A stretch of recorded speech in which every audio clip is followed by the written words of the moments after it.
गुजरात में एक शौहर ने अपनी बीवी को कत्ल करने के बाद खुद को भी खत्म कर लिया। जी अस्सलाम वालेकुम नाज़रीन, मैं आपकी मेज़बान हुमा खालिद। नाज़रीन, एक अफसोसनाक वाक़या सामने आता है गुजरात में, जहां पर सुबह सुबह एक हंसता बसता घर अपने घर से नाश्ता करने के बाद, सारे घर की सफाई करने के बाद खामंद अपनी बीवी को अपनी बाइक पर बिठाता है और उसे उसके ऑफिस ड्रॉप करने के लिए आ जाता है। जो खातून थी वो नादरा के एग्जेक्टिव ऑफिस में एज ए एम्प्लॉय थी और मुलाजमा बतौर मुलाजमा जो थे वो नौकरी कर रही थी और रोज़ उनके खामन जो थे उन्हें उस ऑफिस में ड्रॉप करने के लिए आते थे। आज भी वही हुआ। रात को ना जाने उनकी किस बात पे लड़ाई हुई होगी, क्या मसला हुआ होगा, या शायद वो हंसी खुशी रात को सोए और सुबह जब उठे तो बीवी ने उसके लिए नाश्ता बनाया। बिलाल जो उसका खामन था उसने नाश्ता किया, उसके बाद वो दोनों ऑफिस जाने के लिए घर से निकलते हैं। खामंद हमेशा की तरह अपनी बीवी को ऑफिस के बाहर उतारता है और फिर उसको अंदर तक छोड़ने के लिए आता है। खातून जो 42 साला मकतूला अंबर थी, जैसे ही अपने कैबिन में पहुंचती है और अपनी सीट पर बैठने लगती है अपनी ड्यूटी संभालने के लिए, तो उसका खामंद जो उसके पीछे पीछे ऑफिस में दाखिल हुआ उस दिन अचानक से एक बंदूक निकालता है और उस पर गोलियां चला देता है। अंबर जख्मों की ताब ना लाते हुए मौके पर ही दम तोड़ गई। उसके बाद बिलाल का गुस्सा यहाँ पर ठंडा नहीं हुआ। उसने पहले अपनी बीवी को कत्ल किया, फिर उसी बंदूक से खुद पर भी गोलियां चला दी और खुद को भी मार लिया। नाजरीन, जैसे ही ये वाक़या जो था वो ऑफिस में रोनमा हुआ तो हर तरफ भगदड़ मच गई। लोग जो थे वो हैरान रह गए कि यही खावंद डेली अपनी बीवी को हंसी खुशी छोड़ने आता है। उनके लिए ये मामूल की बात थी, क्योंकि पहले भी उसका खामंद आता था तो कभी ऑफिस के अंदर आ जाता था। तो हमेशा की तरह उन लोगों के वहमो गुमान में भी नहीं था कि आज बिलाल के जहन में क्या चल रहा है।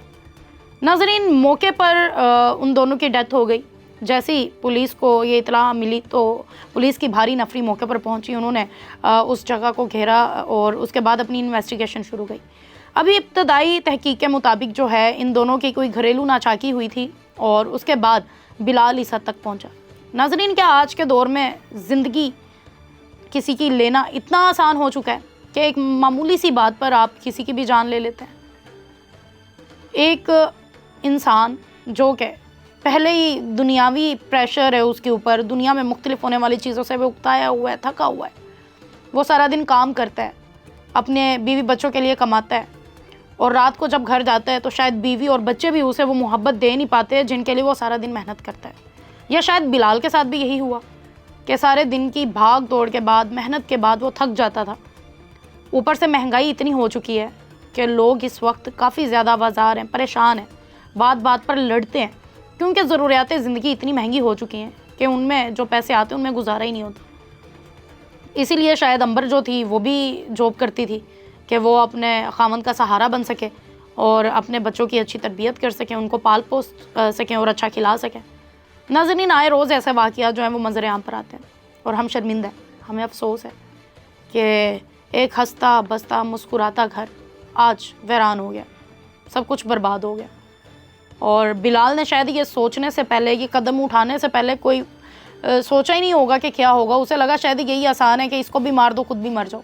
कभी हम देखते हैं कि माँ जो है वो अपने बच्चों समेत नहर में छलांग लगा देती है क्योंकि ज़िंदगी गुजारना बहुत मुश्किल हो चुका है। कभी हम देखते हैं कि एक बाप अपने बच्चों समेत खुद को भी मार लेता है क्योंकि ज़िंदगी गुजारी नहीं जा रही, महंगाई ज़्यादा हो चुकी है।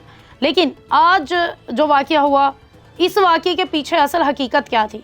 क्या ये घरेलू लड़ाई इस हद तक थी कि बिलाल ने यह फ़ैसला किया कि खुद को भी मार लिया, अपनी बीवी को भी मार दिया? और नाज़रीन, गन्स कहाँ से आती हैं? आज के दौर में गन का लाइसेंस बनवाना इतना मुश्किल हो चुका है, तो क्या बिलाल के पास पहले से गन थी या फिर वो मुकम्मल तैयारी के साथ आया या काफ़ी दिन से वो ये तैयारी कर रहा था? ये सारा मामला क्या है, अभी इसकी इन्वेस्टिगेशन चल रही है। पुलिस ने अभी इब्तदाई तहकीक में यही बताया है कि घरेलू नाचाकी थी, लेकिन ये एक अफसोसनाक वाक़या था और जिसके बाद पूरे ऑफिस में जो है वो एकदम से सन्नाटा छा गया, भगदड़ मच गई, खौफो हरास फैल गया। लोग अभी भी डरे हुए हैं, लोग सहमे हुए हैं और नादरा के एग्जेक्टिव ऑफिस में ऐसा वाक़या होना, ये तो मज़ीद जो है वो गन अंदर आई कैसे? क्या किसी भी सिक्योरिटी पर्पज़ जो वहाँ पर होगा, कोई डोर होगा, कुछ भी होगा, क्या उन्हें पता नहीं लगा कि कोई अंदर गन जा रही है? क्या सिक्योरिटी बिल्कुल भी नहीं थी वहाँ पर? ये बड़ा एक अहम सवाल है। क्या नादरा के एग्जेक्टिव ऑफिस में कोई सिक्योरिटी के इंतजामात नहीं थे कि कोई भी गन अंदर ले आएगा और पता नहीं लगेगा। ये एक सवालिया निशान है। मज़ीद पुलिस इसके ऊपर कार्रवाइयाँ कर रही हैं। जैसे कोई मज़ीद खबर मिलेगी आप तक ज़रूर पहुँचाएँगे। खैर, हमें इजाज़त दें, मिलते हैं अगले व्लॉग में, तब तक वस्सलाम।